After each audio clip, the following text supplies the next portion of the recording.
बिस्मिल्लाहिर्रहमानिर्रहीम। नाजरीन, मैं हूं आपका मेज़बान मोहम्मद तहसीन अब्बासी और आप मेरा यूट्यूब चैनल देख रहे हैं।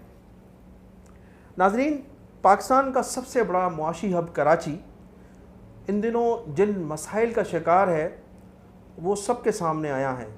ना तो इस शहर में पूरी तरह से आवाम के लिए पानी दस्तयाब है, पीने का पानी दस्तयाब है, और ना ही इस शहर में बिजली दस्तयाब है, सुई गैस के मसाइल हैं। दूसरी जानिब पाकिस्तान पीपल्स पार्टी की जो गुज़श्ता 13 सालों से हुकूमत कायम है उसमें सूबाई मामलात भी इस कदर गंभीर हैं कि आम शहरी परेशान होकर रह गया है। कराची शहर में तालीमी इदारे, सरकारी तालीमी इदारे ना होने के बराबर में, जिसकी वजह से कराची के शहरियों का एक भारी बजट जो है वो एजुकेशन पर ख़र्च होता है। और यही वजह है कि हमारे कराची शहर में जो तालीमी इदारे, सरकारी इदारे मौजूद हैं उन पर कोई ख़ास तवज्जो नहीं दी जा रही, जिसकी वजह से लोगों को ज़्यादातर प्राइवेट इदारों पर इन्हिसार करना पड़ता है। सोने पे सुहागा ये है कि ये शहर कराची जिसकी 3.5 करोड़ की आबादी है, इसको मरदमशुमारी में 1.5 करोड़ ज़ाहिर किया गया है, जिसकी वजह से इसका बजट भी आधे से भी कम होकर रह गया है। अब जब मरदमशुमारी की बात आती है तो हमारी पीपल्स पार्टी की जो गवर्नमेंट है, जो गुज़श्ता 13 साल से हुक्मरान है इस सूबे पर, जब मरदमशुमारी का जिक्र आता है तो वो मुनाफिकाना अंदाज उनका ख़त्म नहीं होता। मुत्तहिदा कौमी मूवमेंट से जब उनकी वो यूसुफ रज़ा गिलानी की हिमायत के लिए जाते हैं तो मरदमशुमारी का उनसे वादा करते हैं कि हम मरदमशुमारी कराएंगे और कराची की जो आबादी है उसको, जो जितनी आबादी है हम उसके मुताबिक कोशिश करेंगे कि उस मरदमशुमारी को उतनी ज़ाहिर की जाए जितनी मरदमशुमारी कराची की है। दूसरे लोगों से मिलते हैं, मुज़ाकरात होते हैं, और उसके बाद जब वफाकी हुकूमत को के ख़ात्मे का टाइम आता है तो PDM से मिलकर उनकी यही कोशिश होती है कि किसी भी तरह से मरदमशुमारी का जो लॉलीपॉप है वो देकर मुत्तहिदा कौमी मूवमेंट को अपने साथ मिलाया जाए और वफाकी हुकूमत का ख़ात्मा किया जा सके। लेकिन अब जब वफाकी हुकूमत ने मुश्तरका मफादात कौंसल के इजलास में ये फ़ैसला किया है कि मुल्क में दोबारा मरदमशुमारी होगी और मरदमशुमारी होगी उसके मुताबिक सीटों की भी तकसीम होगी, हल्का बंदियाँ भी होंगी, तो पाकिस्तान पीपल्स पार्टी सिंध के वज़ीर आला ने वाहिद आदमी थे जो मीटिंग में इस मरदमशुमारी की उन्होंने मुखालफत की है और मुखालफत में वोट दिया है। वैसे मैंने अर्ज़ किया ना कि वो मीटिंगों में जाते हैं, मुत्तहिदा कौमी मूवमेंट को मनाने जाते हैं तो मरदमशुमारी की बात करते हैं, किसी पब्लिक स्पॉट पर होते हैं तो मरदमशुमारी की बात करते हैं, कराची की ज़्यादती का जिक्र करते हैं, लेकिन अमली किरदार उनका ये खुलकर सामने आ गया। मैं ये कहूँगा कि बिल्ली थैले से बाहर आ गई। उनका मुतासबाना, कराची से जो उनका मुतासबाना जो रवैया था वो खुलकर सामने आ गया। अब वो इस मरदमशुमारी को जो अक्टूबर और नवंबर में होने जा रही है उसकी उन्होंने मुखालफत की है और उसमें उन्होंने वोट नहीं दिया। अब वहाँ इनका वोट न देने के बावजूद भी हुकूमत का, वफाकी हुकूमत का ये फैसला है कि मरदमशुमारी ज़रूर होगी। अब उन्होंने ये जो उनके जो किचन कैबिनेट के वज़रा हैं उनसे एक मीटिंग की है गुज़श्ता रोज़, और उस मीटिंग में उन्होंने कहा है कि ये मसला हम कौमी असम्बली में उठाएंगे कि मरदमशुमारी को किसी तरह से रोका जाए।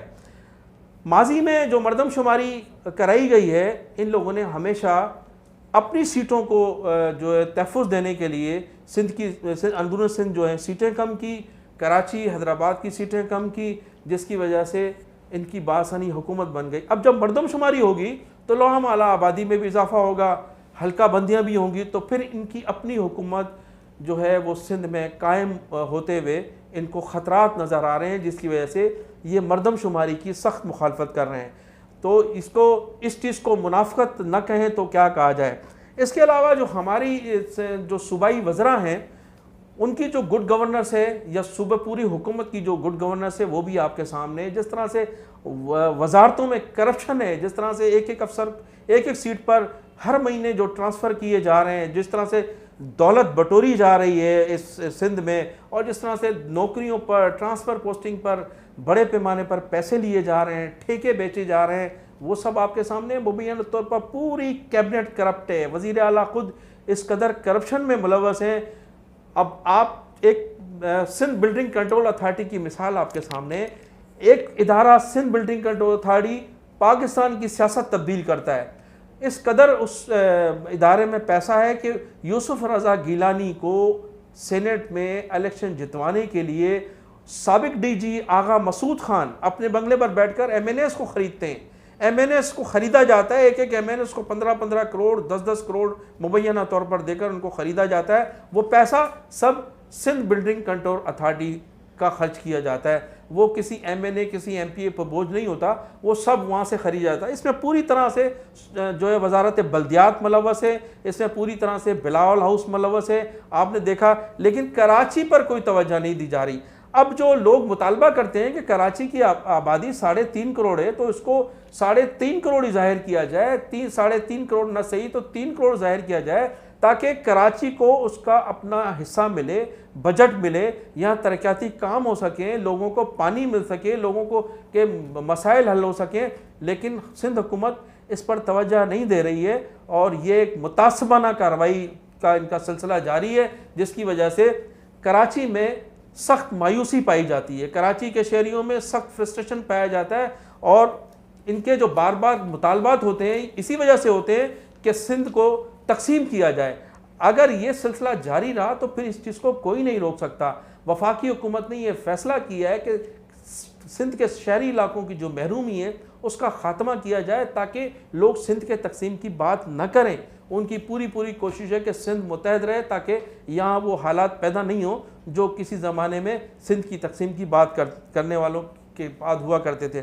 अब इसमें जो एक मैं बुनियादी आपको बात बताता चलूँ, जब कराची की बात आती है और सिंध की तकसीम की बात आती है तो पूरी पीपल्स पार्टी, सिंधी कौम परस्त सब खड़े हो जाते हैं, सब इसकी मुखालफत करते हैं, बड़े बड़े जुलूस निकाले जाते हैं, बड़ी बड़ी रैलियां निकाली जाती हैं। लेकिन जब कराची में के साथ ज़्यादती हो रही होती है, जब उसकी में मरदमशुमारी में उसकी आबादी को कम किया जाता है, उसके बजट को कम किया जाता है, उसकी सड़कें टूटी हुई हैं, उस कराची के शहरियों को पानी दस्तयाब नहीं है, कराची के शहरियों को बिजली दस्तयाब नहीं है, कराची के शहरियों को सुई गैस दस्तयाब नहीं है।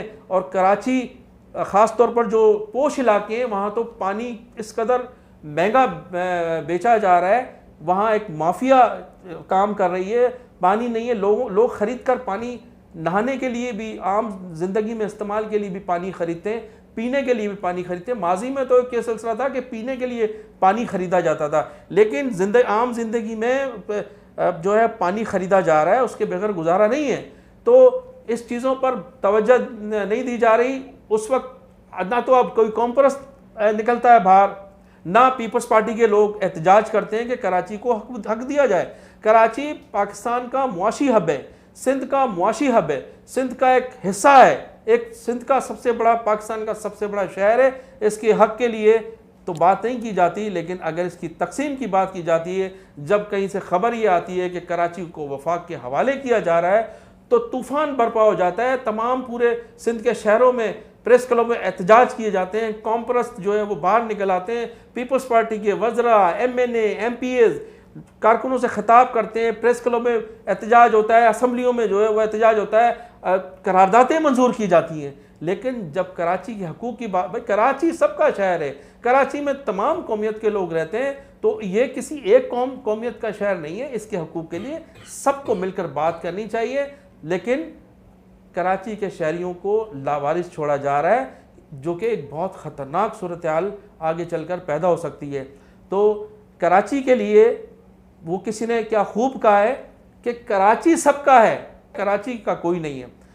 तो मरदमशुमारी के हवाले से जो वफाकी हुकूमत का फ़ैसला है उसको कबूल करना चाहिए। पाकिस्तान पीपल्स पार्टी उसको कबूल करे, मरदमशुमारी हो। पूरे मरदमशुमारी सिर्फ कराची में तो नहीं होगी ना, पूरे पाकिस्तान में मरदमशुमारी होगी। जब मरदमशुमारी में हमारी आबादी पूरी तरह से, पूरे सिंध की आबादी पूरी तरह से ज़ाहिर होगी, तो उसी हिसाब से हमें 18वीं तरमीम के तहत बजट दस्तयाब होगा, और जब बजट दस्तयाब होगा तो लोगों के मसाइल हल होंगे।